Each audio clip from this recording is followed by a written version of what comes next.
2011, the ED has launched 1,600 investigations, 1,800 raids, and convicted only 10 people.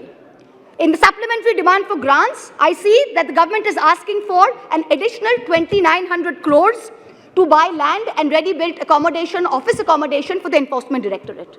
The taxpayers, you and I, are paying for the ED's operations, for their prosecutions, for their investigations, for their foreign junkets. So do Parliament and public representatives have no right to ask this na khaunga, na khane dunga sarkar, who's presiding over the ED, why there is such a pathetic conviction rate of 0.5%? Is the ED's job only to harass people, or is it to actually track down and catch the perpetrators of financial crimes? What is this level of incompetence? Who's the pappu now? Members of the ruling party continue to spread falsehoods about the benefits of demonetization ad nauseum with no regard to the actual data.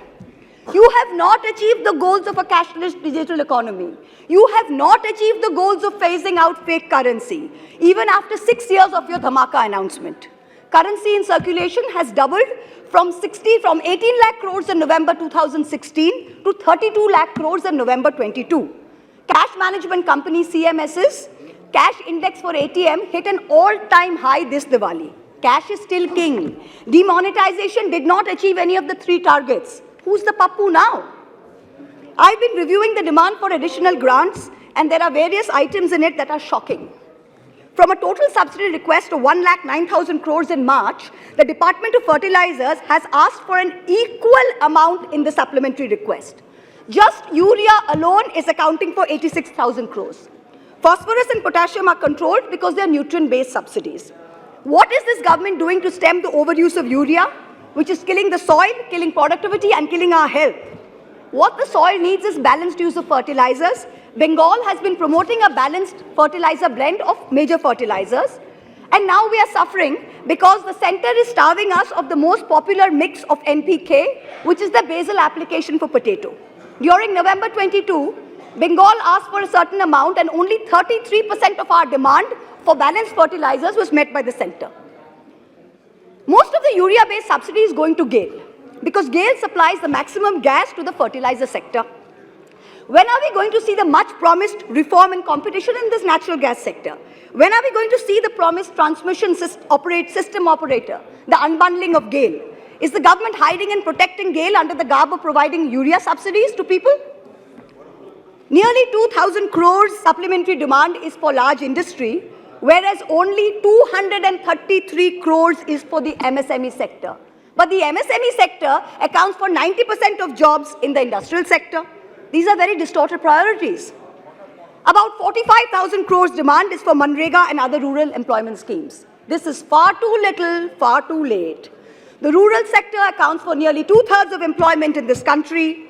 Field reports suggest that only a very small fraction of rural households are getting Manrega jobs. That too not more than 30 to 40 days instead of the assured 100 days.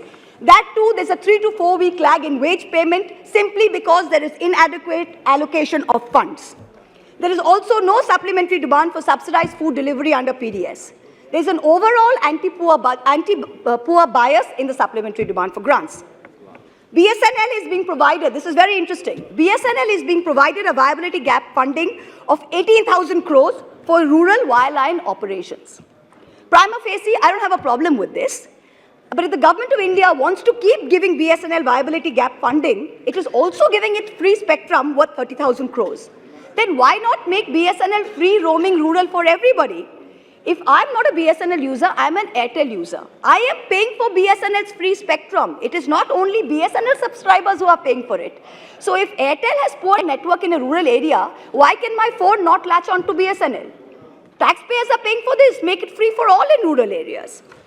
The supplementary demand for grants will amount to an additional expenditure of about 4.36 lakh crores. This is going to raise the fiscal deficit above the target that you mentioned in the budget. So what is the government's additional revenue mobilization measures, especially non-tax revenue, that is going to make this up, make up the additional expenditure so we stay within the fiscal demand targets, fiscal deficit target? The Honorable Finance Minister yesterday stood in this house and she likened us, the opposition, to Videsh ka dushman. And she said, we have Jalan ka bhavna at India's growth.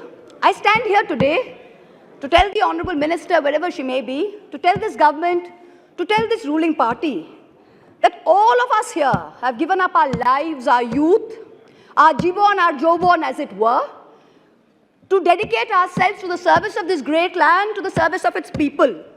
We represent the farthest corners of this country, from Karimpur to Kutch, from Katgodam to Kasargod. It is our inalienable right to ask the questions of this government. It is our right to question your incompetence. And it is this government's Raj Dharma that should make the treasury benches sit down, listen to our voices, and not react like the proverbial Khisyani Billi.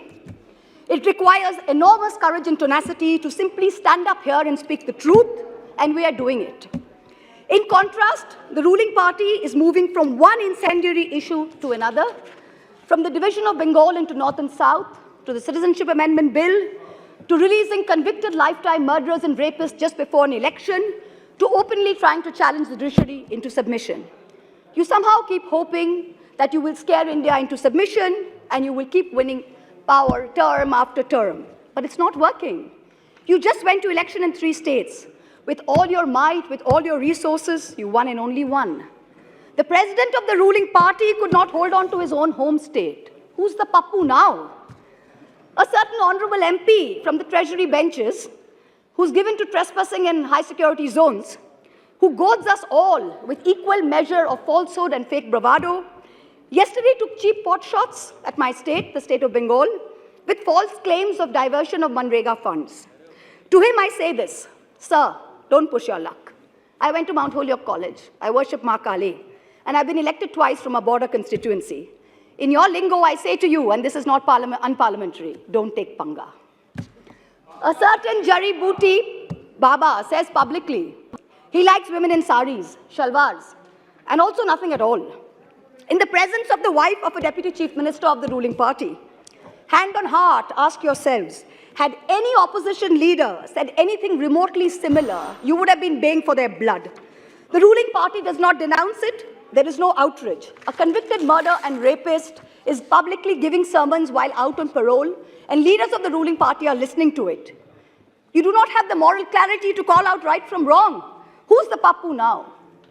People tell me to keep quiet, to make peace in the name of soft Hindutva. I am Hindu, but I refuse to play soft anything. What this country needs is an elected government which plays hard morality, hard legality, and hard economics. No soft anything.